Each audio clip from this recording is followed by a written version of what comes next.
Alam po ninyo mga kaibigan, kung merong dapat pagkatiwalaan at makakapag-deliver ng tulong kay Pangulong Marcos diyan po sa Mindanao, ay walang iba kung hindi itong Special Assistant to the President or mas kilalang sa Secretary Anton Lagdameo.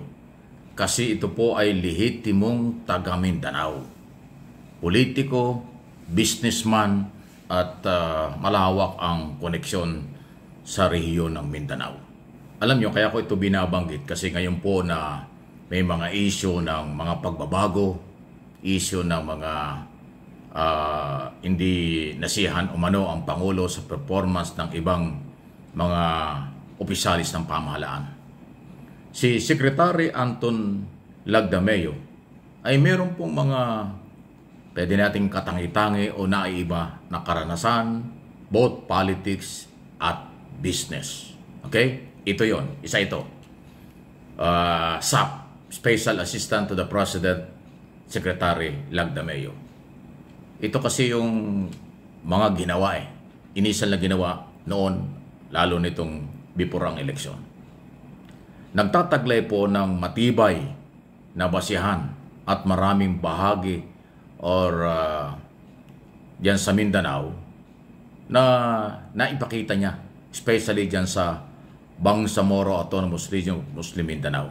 Kasi yung partido ng administrasyon, Partido Federal ng Pilipinas, ay nagkaroon ng bunga, especially sa local election or sa local position dito sa midterm election. Kasi may mga naipanalo si Secretary Lagdameo ng mga local candidate sa ilalim ng Partido Federal ng Pilipinas sa Mindanao. Pangalawa, nakakuha na ng pagmamahal o pagmamalasakit o respeto mula sa mga lokal o ang mga lokal official diyan sa Mindanao. Sa pamumuno or pinuno diyan po sa South or Timog na tinatawag. Ibig sabihin, diyan sa Mindanao. Kasi nga, yung koneksyon at ginagawa ni Secretary Lagdameo. Sumunod, maraming kaibigan, eto, baka tataas ang kilay nyo rito, pero totoo yan Maraming kaibigang Duterte supporters si Secretary Lagdameo. At pwede siyang makatulong or magawa niyang ma-neutralize or makontrol kahit paano ang mga posibleng yung hindi magaganda o di magagandang epekto ng patakaran ng pamumuno o ng gobyerno. Kung may something na hindi naunawaan o hindi alam kung ano, so may papaliwanag at mahahandle ito ni Secretary Lagdameo. Kasi nga, marami siyang kaibigan. Huwag niyong kalimutang taga Davao region din si Lagdameo. Inulit ko, businessman, politiko, so leader from Mindanao talaga yan. Kaya marami talagang kakilala yan dyan. Not only Duterte supporters, iba-ibang sektor. Okay? Sunod, ang SAP or Special Assistant to the President, Secretary Lagdameo, ay merong malalim na ugat sa Mindanao. Kasi malalim na establish nagawa sa rehiyon ng Mindanao, especially sa business group, maliit o malaki, small or business group. Merong relasyong malalim si Secretary Lagdameo at makakatulong yan sa ating pamahalaan. Makita nyo yung mga nagawa at magagawa. Okay? Sumunod, si Secretary Lagdameo pa rin, may tuturing nating naipakita, okay, nagawa, at pinagkakatiwalaan, pwedeng pagkatiwalaan ni Pangulong Marcos Jr. Diyan sa Mindanao. Dahil nga maayos na kanyang na-handle na pangasiwaan ang pagpapalakas ng mga local executive. Kaya nga nanalo to, sinabi ko kanina, dito sa nakaraang eleksyon, especially sa Bangsamoro Autonomous Region of Muslim Mindanao. Yun po yun eh. Di ba? Yun yung nakikita natin na nagawa. Hindi lang sa BARM region. Lalo na dun po sa may Maguindanao Sur at Maguindanao Norte, del Norte. Kasi del Sur at del Norte na po ang Maguindanao. Doon po nakita eh. May mga local official nanalo dyan. Yun yung totoo dito sa nakaraang eleksyon. Meron ding access or malaking grupo dyan sa maraming mga politiko, organization sa Mindanao na merong access si Secretary Lagdameo. Mga Duterte nga or political leaders. So alam nyo sa gobyerno, paglingkod sa gobyerno, pagtulong kay Pangulong Marcos, both, gagalawin mo, palakasin mo yung isang pampolitikal na relasyon mo o business community kung kinakailangan, yan po ay dapat gawin. At nagagawa ng isang Special Assistant to the President na lehitimong taga Mindanao. Kaya si Secretary Lagdameo, hindi ko man ho siya kilala ng personal, pero dun sa kanyang karanasan bilang politician at businessman, ay yan ang kailangan ng Pangulo sa Mindanao. Alam nyo, eto, magpakatotoo lang tayo. Sa aking personal na opinion at analysis dito, merong grupo o merong tao na siguro sabihin ko ng baka naiinggit. Gusto niyang palitan si Secretary Lagdameo o merong grupo na gustong gumalaw o gumagalaw para intrigahin si Secretary Lagdameo kay Pangulong Marcos at dahil nga sa kailang ambisyon pang sarili na sila ang magkapwesto o sila ang ipalit o sila ang maghawa ng kasalukuyang pwesto bilang Special Assistant to the President at iba pa. Yan po yung mahirap eh. Pag nahaluan ng personal o pamimersonal o inggit lalo tigit ang isang grupo o isang organization o individual sa isang taong katulad ni Secretary Lagdameo yung pinagkakatiwalaan ng Pangulo ay mag-iiba ho talaga. At yan ang nakikita ko sa aking observation at analysis dito sa nangyayari. Kasi parang paulit-ulit kung yung mga gunita nung nakaraang taon pa inuuga-uga ang posisyon ni Secretary Lagdameo. Ini-intriga ng ilang mga vloggers na hindi ko alam kung ano ang kailang pinanghugutan. Baka may nagsubo sa kanila o may nanggamit sa kanila. So, hindi po ako sumasama doon. Ako, kung nakikita ko ang pinagbabasihan ng aking explanation at opinion, base doon sa karanasan, kakayanan at koneksyon ng isang taong dapat manatili para makatulong kay Pangulong Marcos. Sa panahon ito, ang kailangan ng Pangulo yung tutulong sa kanya na totoong magmamalasakit.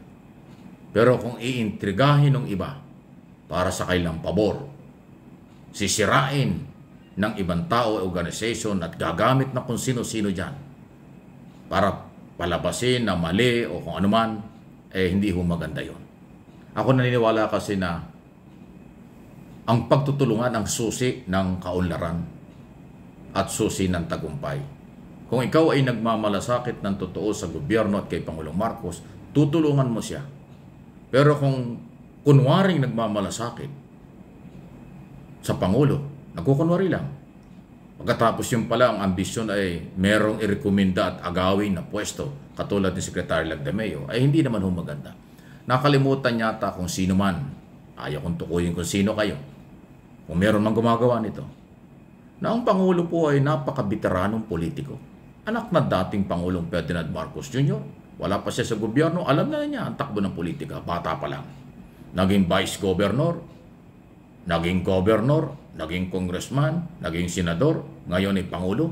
So hindi yan magpapabola. Hindi, alam niya ang galaw ng mga taong lumalapit sa kanya at ng mga taong nasa kanya na. Kaya nga niya kinuha at pinagkatiwalaan ng mahigit ng 3 taon sa Secretary Lagdameo, kasi kilala niya. May kakayanan at may koneksyon sa Mindanao. Pero bakit iniintriga? Bakit sinisilip ng ibang sektor? Kung sino man kayo, ay palagay ko'y nagkamali kayo. Kasi hindi po madadala si Pangulong Marcos ng ganong klaseng intriga at iba pa. Nailatag ko na nga sa inyo yung kakayanan, yung nagawa at magagawa pa at nagawa na ng isang Secretary Anton Lagdameo sa Mindanao. Sa ngayong kasalukuyang mga cabinet secretary, sa ngayon abay wala ako nakikitang ibang lehitimong politiko at negosyante na pwedeng makatulong kay Pangulo kung hindi si Secretary Anton Lagdameo lang. Yung iba pa mga cabinet secretary dyan, kung may lahi man silang taga Mindanao o ano man, taga Mindanao din. Pero hindi ganon.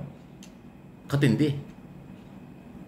Kasi ang Lagdameo family, isa sa mga respetado na malaking tao dyan sa Mindanao. Kaya kahit taga Davao region sila, konektado siya doon sa kabilang party o central at northern Mindanao hanggang doon sa BARM, Autonomous Region of Muslim Mindanao, hanggang doon sa sentro ng Mindanao, ang connection ay nandoon. Yun po yun So, sana itong natitira po na 3 taon ng administrasyon ni Pangulong Marcos, tulungan na lang natin si Pangulong Marcos. Huwag na kayong mag-ambisyon na pumunta sa gobyerno para manira pa ng ibang tao o gumamit pa ng ibang tao. Kung kayo po'y may sapat na kakayanan at makakatulong, alam niya ng Pangulo, kukunin at kukunin kayo. Pero yung gumiba ng isang tao na malapit sa Pangulo para lang makuha nyo yung inyong mga ambisyon, hindi ho magandang pangitain yan. At hindi ho nagtatagumpay ang ganyang klaseng galaw at business. Okay? Huwag naman kayo magagalit. Easy lang po ito. Aking personal na mga analysis, interpretation, at pahayag tungkol sa mga nangyayari ngayon. Kung yung mga gunita nung last year pa na pumutok ang balita na inuuga-uga, iniintriga si Secretary Lagdameo, kahit hindi ko sa kilala, pinagtanggol ko na siya. Sinabi kong nagkakamali kayo. Hindi yan ganyan.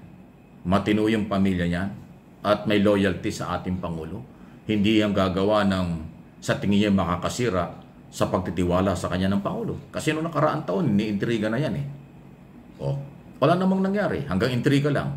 Ngayon, ang dating parang namumonitor ko kung sino nang intriga noong nakaraang taon. Laban kay Secretary Lagdameo. Ngayon parang sila-sila rin. So ano ba yan? Meron bang financier dyan? Meron bang producer dyan? Meron bang director dyan? Meron bang writer yan? O kung sino? Nagtatanong lang po. Pag nagalit kayo, pag napikon kayo, baka guilty kayo. Ako nagtatanong lang. Sa tagal ko na kasi sa media, sa radio, TV, business na ito, tagal ko na sa traditional media at halos 4 na taon na ako dito sa social media bilang political vlogger. Alam naman natin yung mga galaw, hindi naman tayo nag-aayabang. Yung totoo, mararamdaman natin ang totoo. Yung nagkukunwari, ngayon uso ang mga nagbabalingbing, nagsisipsip, naghahanap ng padrino. Pag hindi nakakuha ng padrino, nangiintriga na lang para lang siya mapansin. Meron yan, hindi nawawala yan. Kaya ingat po kayo. Ingat lang. Inuulit ko, hindi ko kilala ng personal si SAP, Secretary Anton Lagdameo. Ang aking pinagbabasihan ay yung kanyang nagawa, ginagawa at kaya pa niyang gawin para tulungan sa susunod na 3 taon ang administrasyon ng kanyang kaibigan, pinagbalasakitan, si Pangulong Ferdinand Marcos Jr. Anong inyong masasabi? Please like, share, and subscribe na rin doon sa hindi pa natin kasama dito sa aking mga channel. Okay?